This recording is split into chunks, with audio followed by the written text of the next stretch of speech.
Doctor मृगंका ओझा ma'am के साथ आज हम शुरुआत कर रहे हैं आज की इस वीडियो की, जिसके अंदर हम मेडिकल के फील्ड के अंदर अपने जो करियर पॉसिबिलिटीज है उसके बारे में डिस्कशन करेंगे। सबसे पहले हम मैम की जर्नी डिस्कस करेंगे, क्योंकि अभी इस सिनेरियो में हम समझ सकते हैं कि मैम ने अपना टाइम निकालना बहुत काफी मुश्किल रहा होगा। तो मैम, आपका बहुत बहुत वेलकम है। आप अपनी करियर जर्नी को एक बार इन डिटेल बताइए। सबसे पहले तो मैं आपको थैंक यू कहना चाहूंगी Yogesh sir for inviting me to this platform कि मैं अपनी जर्नी शेयर कर सकती हूँ जो आने वाले बच्चे हैं उनके साथ। तो स्टार्टिंग फ्रॉम माय जर्नी, तो एक वो होता है कि बचपन से एक सपना होता है सबका कि हम अपने आप को एक प्रोफेशन में इमेजिन करते हैं कि ठीक है, मुझे इस तरफ ज्यादा इंक्लिनेशन है। तो मेरा बचपन से मोस्टली टीचिंग की तरफ था। एंड देन जैसे हम लोग बड़ी 9th 10th बड़ी क्लासेस में आते गए, तब मेरा इंक्लिनेशन ज्यादा बायोलॉजी की तरफ हुआ एंड मतलब सब्सिक्वेंटली मेडिसिन की तरफ। तो ये था कि मुझे आई लव्ड बायोलॉजी, मुझे बायोलॉजी बहुत पसंद थी। I love learning about human physiology, कैसे हमारे सेल्स वर्क करते हैं, कैसे ह्यूमन बॉडी वर्क करती है। तो ये काफी डिटरमाइनिंग फैक्टर होता है कि आप जो सब्जेक्ट चूज करते हैं 10th के बाद। तो मैं सबसे यही कहना चाहूंगी कि जो आप सब्जेक्ट चूज करते हैं, तो प्लीज उसमें आप वो कहते हैं ना, दिल की सुनना कि आपका इंटरेस्ट किस तरफ है। हो सकता है आपको बाकी सब ब्रांचेस, जैसे कि हमें इतना एक्सपोजर नहीं होता है कॉमर्स के सब्जेक्ट्स का, है ना, जैसे आर्ट्स का तो हमें पता होता है, बट कॉमर्स के सब्जेक्ट्स का इतना एक्सपोजर नहीं होता। तो आप सबके बारे में पता करिए, आप एक इन्फॉर्म डिसीजन लीजिए, ठीक है। आप राय सबसे लीजिए, बट आप करिए वही जो आपके दिल को लगता है कि ठीक है, आप ये आगे जाके अपना फ्यूचर इसमें बना सकते हैं, या आप इस फील्ड में रह के कुछ अच्छा सीखेंगे या खुश रहेंगे आगे जाके। ये तो हुई 10th के बाद सब्जेक्ट चूज करने के बाद। दूसरा चीज ये होती है कि 10th के बाद जो आजकल के कॉम्पिटेटिव एग्जाम्स है, आईआईटी, नीट, इसमें कोचिंग का ट्रेंड है कि आप 10th के बाद ही बच्चे चले जाते हैं 11th 12th के साथ कोचिंग के साथ, बोर्ड्स भी देते हैं एंड पेपर भी क्लियर करते हैं, पीएमटी एंड आईआईटी। तो मेरा इसमें ये मानना है कि ये भी सोलली आप पे डिपेंड करता है कि आप में कितना कॉन्फिडेंस है कि आप घर से दूर रह के, क्योंकि सबके लिए मतलब नया एक्सपीरियंस होता है घर से बाहर रहना 2 साल, एंड फिर वहां एडजस्ट करना, फिर कोचिंग करना, फिर 12th के भी एग्जाम देना। तो ये सोनली आप पे डिपेंड करता है। अगर मेरी बात करूँ तो तब मुझ में इतना कॉन्फिडेंस नहीं था आफ्टर 10th कि मुझे जाना चाहिए and I will be able to manage कि मैं पीएमटी भी क्रैक कर लूँ और 12th के बोर्ड्स में भी अच्छा स्कोर कर लूँ। तो मैंने चूज किया रेगुलर स्कूलिंग। तो मैंने 11th 12th में रेगुलर स्कूलिंग किया एंड देन फिर मैंने एग्जाम जरूर दिया पीएमटी, बट मुझे खुद को ही पता था कि मेरा वो लेवल नहीं है कि मैं क्रैक कर पाऊंगी, बट स्टिल मैंने दिया। तो तब मेरी 26,000 प्लस कुछ रैंक आई थी। तो ऑब्वियसली इस पर मेडिसिन मतलब एमबीबीएस तो नहीं मिल सकता था, बीडीएस शायद मिल जाता, बट मैं बैठी नहीं काउंसलिंग में, क्योंकि मुझे अगेन दूसरी तीसरी चीज ये कि आपको पता ना चाहिए आपको क्या नहीं चाहिए। मुझे सबने बहुत सजेस्ट किया कि यू शुड टेक बीडीएस और अच्छा ऑप्शन है, इसमें भी क्या दिक्कत है, डॉक्टर तो लगता है ये नाम के आगे। नाम के आगे डॉक्टर लगना इज नॉट द थिंग। नाम के आगे डॉक्टर आप पीएचडी करके भी लगा लोगे, नाम के आगे doctor is not the thing. एक वो एक प्रोफेशन में जो फील आता है ना, वो चीज की बात है। आप बीडीएस भी करो कोई दिक्कत नहीं है, आप पीएचडी भी करो कोई दिक्कत नहीं है, बट मुझे पर्सनली ये था कि मुझे करना है तो एमबीबीएस ही करना है, otherwise I will not take BDS as such. तो आई ड्रॉप भी, तब मैंने बीडीएस नहीं लिया। उसके अलावा मैंने काफी सारे पेपर्स, उसमें मैंने चूज किया बीएससी, इंटीग्रेटेड प्रोग्राम था बीएससी एमएससी का केमिस्ट्री फील्ड में, तो मैंने वो सेलेक्ट किया। तो जब मैंने यूनिवर्सिटी ज्वाइन किया, फिर मैंने क्लासेस ली रेगुलर। तब मुझे मेरे साथ वाले बच्चों से जब मैंने बातें करी, तो मुझे पता चला कि दे टोल्ड मी कि बिना कोचिंग के that was this is a good rank जो अभी स्कोर किया पीएमटी में, और अगर मैं ड्रॉप लेती हूँ तो आई कैन स्कोर बेटर अगर मैं कोचिंग करती हूँ। तो तब भी फिर मैंने काफी असमंजस की स्थिति थी, जैसे बहुत सारे बच्चों की होती है कि मैं क्या करूं, मैंने कोर्स ज्वाइन कर लिया और व्हाट शुड आई डू। तो ऐसा करके फिर फाइनली अगेन मैंने जो भी इन्फॉर्म डिसीजन लिया खुद से कि मुझे ड्रॉप लेना चाहिए। एंड फिर मैंने ज्वाइन किया कोचिंग। उसके बाद मैंने 1 साल पूरा कोचिंग में दिया। फिर मैंने 2015 में again I sat for NEET. और उसके बाद तब मुझे जो मेरे जो स्कोर था, तो दैट वाज नॉट डेफिनेटिव कि ठीक है हो ही जाएगा। I was not sure personally कि मुझे सीट मिल ही जाएगी। फिर अगेन मैंने सेकंड टाइम जब अटेम्प्ट दिया, तब भी मैंने बी प्लान रखा था। तब मैंने एग्रीकल्चर का एग्जाम भी क्रैक किया था आईसीएआर के थ्रू। तो फिर मैंने एग्रीकल्चर की एक सीट उठाई जो कि आनंद गुजरात में, बीएससी ऑनर्स एग्रीकल्चर मैंने ज्वाइन किया कोर्स, वहां पे मैंने 1 महीने पढ़ाई करी। फिर जब फाइनली मुझे राजस्थान की काउंसलिंग से कॉलेज मिला, कोटा मेडिकल कॉलेज मिला था मुझे पहले, तो फिर मैंने उस कोर्स से ड्रॉप आउट किया जो एग्रीकल्चर कोर्स था, और फिर अपग्रेड होके I ended up in RNT medical college Udaipur. तो that was about my journey. तो जैसे कि आपने देखा कि जैसे बाकी बच्चों के साथ होता है ना कि काफी शॉर्ट है कि पीएमटी दिया, रैंक का, and you got a college. मेरे लिए काफी डिफिकल्ट था कि मुझे हमेशा एक सही डिसीजन लेना है और मुझे हमेशा एक बैकअप प्लान रखना है, बिकॉज आप ऐसे असमंजस की स्थिति में रह के भी अपने फ्यूचर के साथ तो आपको जस्टिस करना ही है, तो हमेशा आपके पास एक बैकअप प्लान होना ही चाहिए।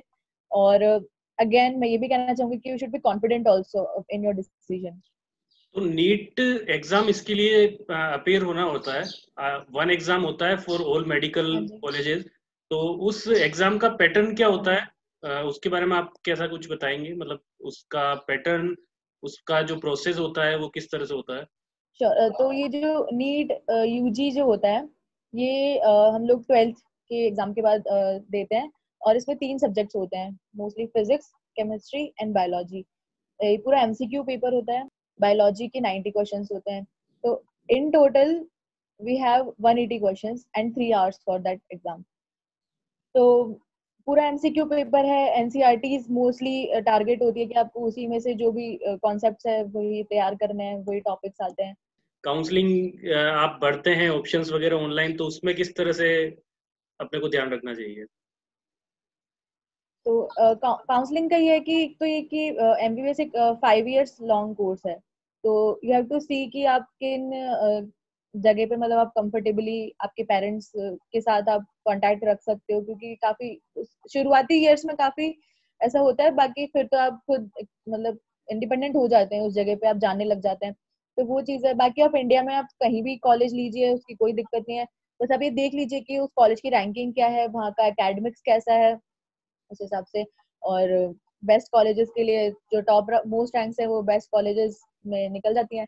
तो इस तरह से आपको टारगेट बनाना है कि मुझे अगर ये कॉलेज चाहिए, इसकी कट ऑफ क्या थी, मुझे कितना स्कोर करना है, मुझे किस तरह की मेहनत करनी है, तो ये सब उस पर डिपेंड करता है। तो नीट के लिए कोचिंग की इम्पोर्टेंस कितनी है आपके अकॉर्डिंग? नीट के लिए कोचिंग की इंपॉर्टेंस के लिए मैं कहना चाहूंगी, नीट ही नहीं किसी भी कॉम्पिटिटिव एग्जाम्स के लिए, कि आपको सबसे पहले तो उसके पैटर्न से वाकिफ होना है कि वो किस पैटर्न का एग्जाम, किस पैटर्न के क्वेश्चंस आते हैं उसमें, और उन क्वेश्चंस का लेवल कैसा है कि आप मतलब इजी, एवरेज है या डिफिकल्ट है। तो जैसे कि नीट है, उसमें हर तरह के क्वेश्चंस आते हैं, इजी, एवरेज, डिफिकल्ट, सब तरह के। तो आपको ये देखना है कि आप कैसे मैक्सिमम स्कोर करेंगे, ये है। और कोचिंग का मैं कहना चाहूंगी कि ये इस पर डिपेंड करता है कि आप एज ए स्टूडेंट कैसे हैं, कि अगर आप सेल्फ डिसिप्लिन्ड हैं, आप मेहनती हैं कि आप स्टडी मटेरियल अरेंज कर सकते हैं, आप रिलीजियसली बैठ के एमसीक्यू सॉल्व कर सकते हैं, और अपने डाउट्स क्लियर करने के लिए आप बहुत मेहनत करेंगे, तो you can do it yourself also. But mostly बच्चों का यही होता है कि उनको एक शेड्यूल चाहिए बना हुआ, और मतलब जैसे कि कोचिंग जैसे हमें प्रोवाइड करते हैं सारा मटेरियल अंडर वन रूफ, आपके लिए एक शेड्यूल होता है, टेस्ट होते हैं, फ्रीक्वेंट डाउट क्लियरिंग सेशंस होते हैं। तो you can choose on the basis of how you are as a student. किसी के कहने में नहीं जाना। अगर आपको लगता है कि मैं खुद बेटर कर सकता हूँ तो वेल एंड गुड, और अगर आपको लगता है कि नहीं ठीक है, मुझे इतना सेल्फ डिसिप्लिन नहीं है या मुझे और एक्स्ट्रा हेल्प की जरूरत है, मैं अपना बेस्ट दे चुका हूँ एक अटेम्प्ट में, तो you can go for coaching. तो एग्जाम देने के बाद काफी सारे जनों के मन में एक, सब कोई भी कोर्स करना चाहता है कोई, तो वो ये जानना चाहता है कि फीस कितनी लगेगी। और फीस के बारे में, डॉक्टर्स की फीस के बारे में काफी कुछ हाइप भी बना हुआ है।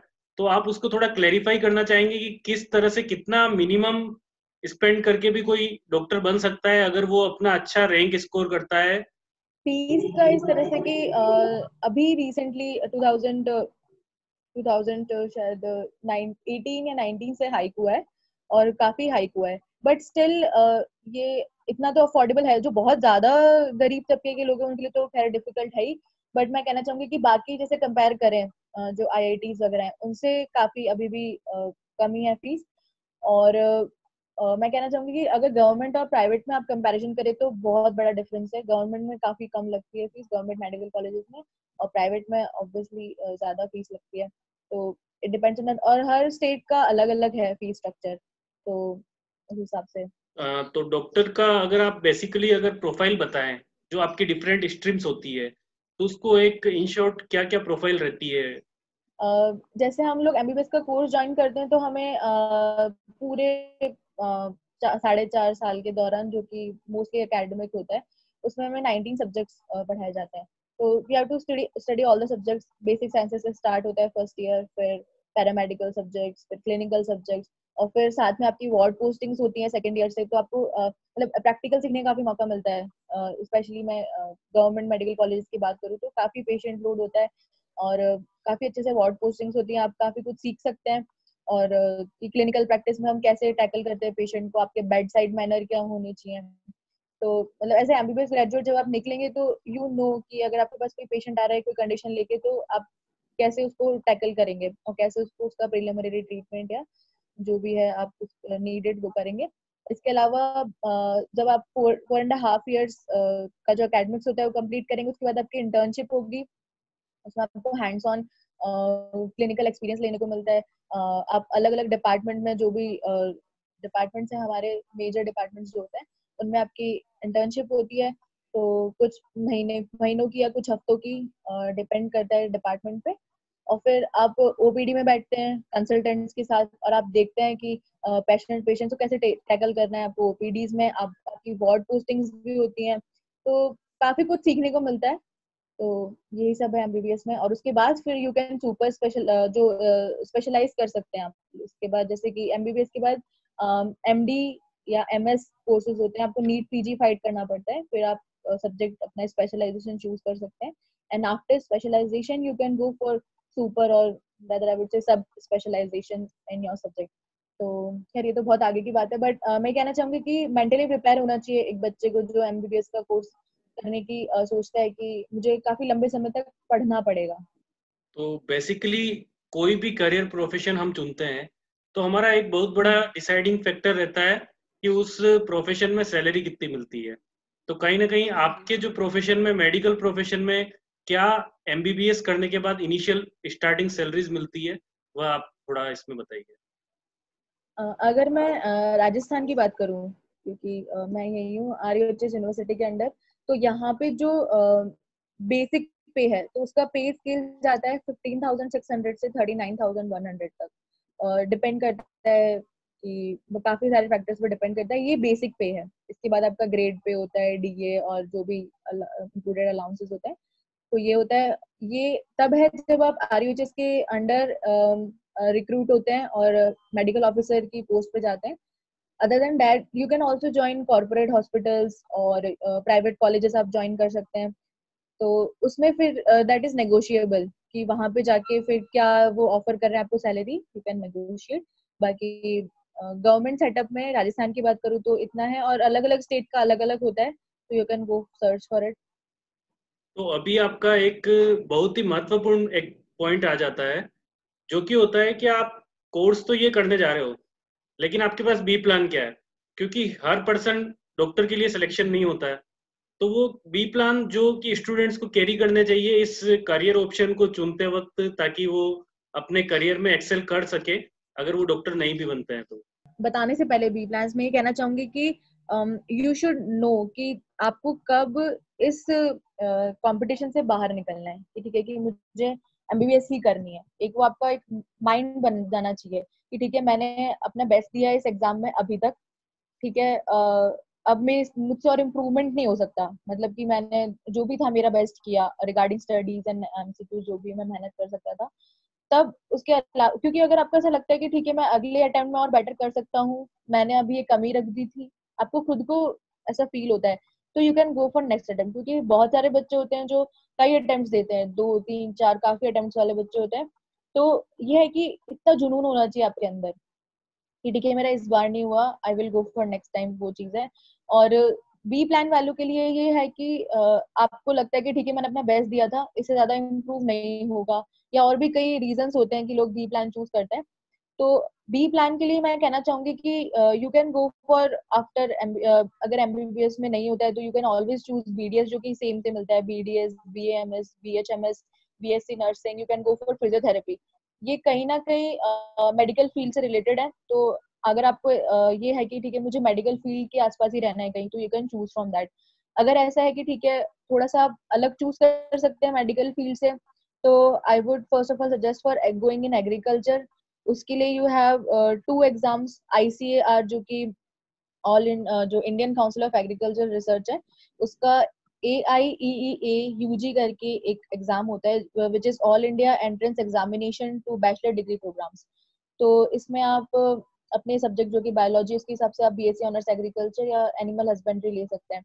तो इसकी साइट जो भी मैं बताऊंगी बी प्लान में एग्जाम्स, उनकी साइट्स मैं दे दूंगी जो आपका डिस्क्रिप्शन बॉक्स है, डिस्क्रिप्शन में यू मैं can go for that. Add कर हाँ दूंगा। जी, तो आप उधर से जाके और पूरा देख सकते हैं कि वहाँ पे क्या कोर्सेज ऑफर होते हैं, आपकी क्या एलिजिबिलिटी है, यानी कि आप बायोलॉजी के साथ क्या क्या कोर्स ले सकते हैं। ठीक है, ये तो हुआ ऑल इंडिया एग्जाम जो कि ICAR का था, ये मैंने भी दिया था और मैंने इससे कॉलेज भी चूज किया था। It's a good exam. तो आगे जाके एग्रीकल्चर में यू कैन डू, मतलब काफी उसमें भी जॉब अपॉर्चुनिटीज हैं, you have to search for it further.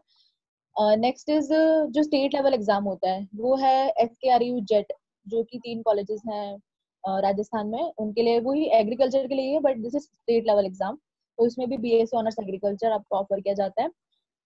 Apart from that, अगर आपको इंजीनियरिंग साइड में थोड़ा सा है, तो आप you can go for Vellore institute of technology, जो है उसका एग्जाम होता है VIT तो मोस्टली ये इंजीनियरिंग स्टूडेंट्स देते हैं क्योंकि इंजीनियरिंग से रिलेटेड है। बट यू कैन ऑल्सो, अगर आपके पास बायोलॉजी है तो इसमें आपको BTech in biotechnology and bio information technology जो है वो ऑफर किया जाता है। बट इसमें ये है कि आपको कॉलेज में जाके, क्योंकि at the end of the day ये है इंजीनियरिंग, तो you have to go for in the college and you have to opt for the bridge programme, जो कि मैथमेटिक्स में आपको एक ब्रिजिंग कोर्स करना पड़ता है। तो अगर ऐसा है कि यू कैन स्टडी मैथमेटिक्स आगे जाके, तो आप ये ले सकते हैं। अपार्ट फ्रॉम दैट, अगर आपको ऐसा लगता है कि मुझे BSc करनी है इसके बाद, तो उसके लिए मैं सजेस्ट करूंगी कि आप लोग, जैसे आपके स्टेट लेवल के कॉलेजेस तो आपको मिलते ही हैं according to your percentage in 12th class, उसके अलावा भी आप सेंट्रल इंस्टीट्यूट की तरफ एम करें, जो कि काफी अच्छी अपॉर्चुनिटीज देते हैं, क्योंकि उसमें इंटर डिसिप्लिनरी प्रोग्राम्स हैं जिनकी आजकल काफी डिमांड है। तो first of all I would like to suggest, जो सेंट्रल यूनिवर्सिटीज होती हैं उनका एग्जाम होता है CUCET, which is central universities common entrance test. तो इसमें जो इंडिया में डिफरेंट स्टेट्स में सेंट्रल यूनिवर्सिटीज हैं, राजस्थान में भी हैं, उसमें अलग अलग डिपार्टमेंट में अलग अलग सब्जेक्ट्स में आपको इंटीग्रेटेड MSc BSc प्रोग्राम्स मिलते हैं, तो you can go for that. उसके अलावा जो Indian institute of science education and research, जो कि IISERs है, वो भी अलग अलग स्टेट्स में है इंडिया के, और IISER का एप्टीट्यूड टेस्ट होता है। उसमें बायोलॉजी वाले स्टूडेंट्स के लिए इंटीग्रेटेड प्रोग्राम्स ही हैं बस, जो BSMS प्रोग्राम्स है। एंड इसमें 3 चैनल सिलेक्शन होता है, you can go from KVPY, IIT जो हमारा एग्जाम होता है उसके थ्रू भी आप मेंस के थ्रू जा सकते हैं इसमें, एंड मेंस एडवांस। एंड तीसरा है SBC, जो कि स्टेट एंड सेंट्रल बोर्ड्स से जो हम 12th क्लियर करते हैं, उसके बाद we have to sit for exam which is called IISER aptitude test, और फिर उसके हिसाब से आपको अपना कॉलेज या अपना कोर्स मिलेगा। तो इसके जो एलिजिबिलिटी है वो काफी डिफरेंट है, तो you should go to the site and search कि आप किस एलिजिबिलिटी में आते हैं, क्योंकि इसमें मिनिमम परसेंटेज भी काफी ज्यादा है। जो ये लेते हैं 12th का 75% समथिंग कुछ है जनरल OBC वगैरह के लिए। तो आप जाइए साइट पर, देखिए कि आपकी एलिजिबिलिटी इसमें सेट होती है नहीं, एंड काफी अच्छे प्रोग्राम्स हैं ये, क्योंकि ये सेंट्रली रिकॉग्नाइज्ड इंस्टीट्यूट्स हैं, तो इनका आगे जाके प्रोस्पेक्टस बहुत अच्छा है, आपके रिज्यूमे में बहुत अच्छे दिखते हैं।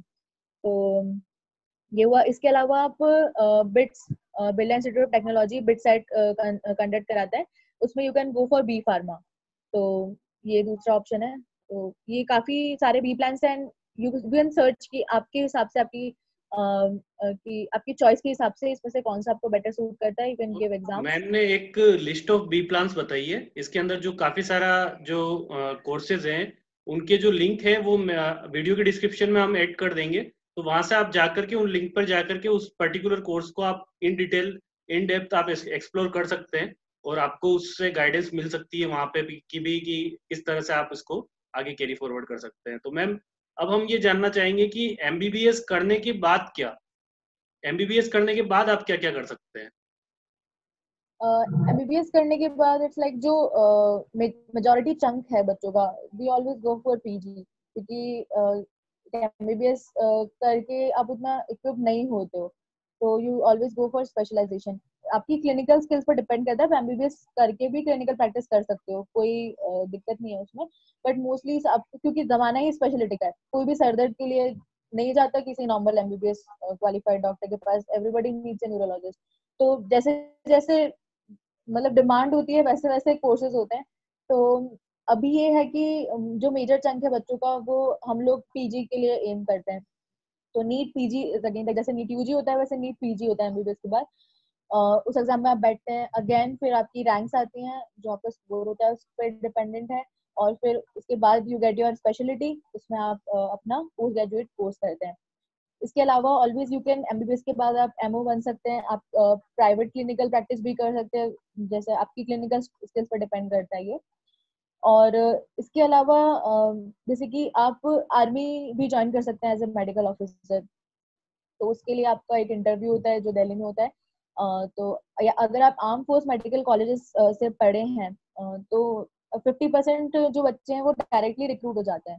ठीक है, उसके अलावा अगर आप सिविल हॉस्पिटल जैसे सिविल कॉलेजेस जैसे हमारे दूसरे कॉलेजेस हैं उनसे आप करते हैं, तो you can apply for the job, उसके लिए वैकेंसीज निकलती हैं। फिर आपका इंटरव्यू होता है, अल्टीमेटली आपका मेडिकल टेस्ट होता है, उस पर डिपेंडेंट है। फिर आपको वहां जाते हैं, आपको इक्विवेलेंट रैंक्स भी मिलती हैं। तो काफी अच्छा ऑप्शन है ये। और उसके अलावा you can go for after MBBS you can do MBA in hospital administration. तो अभी जैसे कि काफी बड़े बड़े कॉर्पोरेट हॉस्पिटल्स और फार्मास्यूटिकल कंपनीज जो हैं, उसमें एडमिनिस्ट्रेशन के लिए दे नीड अ पर्सन जो जिसको इन एंड आउट्स पता हो पूरा सबका। तो दे प्रेफर कि आपने एमबीबीएस किया है और फिर आपने एमबीए किया। आप आईएम्स भी प्रोवाइड करते हैं ये कोर्सेज बहुत सारे, और उसके अलावा भी जैसे आप नीट पीजी देते हैं तो उसमें भी कुछ कुछ कॉलेजेस में मास्टर्स इन हॉस्पिटल एडमिनिस्ट्रेशन करके कोर्सेज होते हैं, तो you can go for that. तो मैम लास्ट में आप जो स्टूडेंट्स हैं जो आपके इस मेडिकल फील्ड के अंदर एंट्री करना चाहते हैं, उनके लिए क्या सजेशन देना चाहेंगे, क्या टिप्स देना चाहेंगे जो कि उनके लिए काफी वैल्यूएबल रहेंगे? सबसे पहले तो मैं कहना चाहूंगी कि आप कुछ भी डिसीजन लेते हैं तो उसके पीछे एक मोटिवेशन होता है।